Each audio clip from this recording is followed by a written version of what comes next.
સંદેશ ન્યૂઝમાં આપનું સ્વાગત છે। છોટાઉદેપુર ખાતે હઝરત હાજી ઉસ્માન મિયા મસ્તાન બાબાના 37મા પવિત્ર ઉર્સ મુબારકની ભક્તિભાવપૂર્વક ઉજવણી।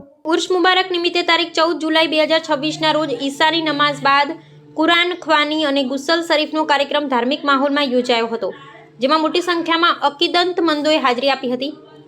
તારીખ 15 જુલાઈ 2026ના રોજ અસરની નમાઝ બાદ સંદલ અને ઉર્સ શરીફનો મુખ્ય કાર્યક્રમ યોજાયો। આ પ્રસંગે સોમરા વલી મોહમ્મદ તલાટીના નિવાસસ્થાન સોમરા મોહલ્લાથી પરંપરાગત ચાદરની ભવ્ય શોભાયાત્રા નીકળી, જે ઉર્સ સ્થળે પહોંચી। શોભાયાત્રામાં મોટી સંખ્યામાં અકીદતમંદો જોડાયા। આ સમગ્ર કાર્યક્રમનું આયોજન દીવાન રમઝાન શાહ અને દીવાન મુસ્તાક શાહ બરોડાના માર્ગદર્શન હેઠળ કરવામાં આવ્યું। આયોજકોએ તમામ અકીદતમંદોએ ઉર્સ મુબારકમાં ઉપસ્થિત રહી દુઆઓનો લાભ લેવા હાર્દિક આમંત્રણ પાઠવ્યું।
સંદેશ ન્યૂઝની તમામ લેટેસ્ટ અપડેટ્સ માટે ચેનલને હમણાં જ લાઈક, શેર અને સબસ્ક્રાઇબ કરો।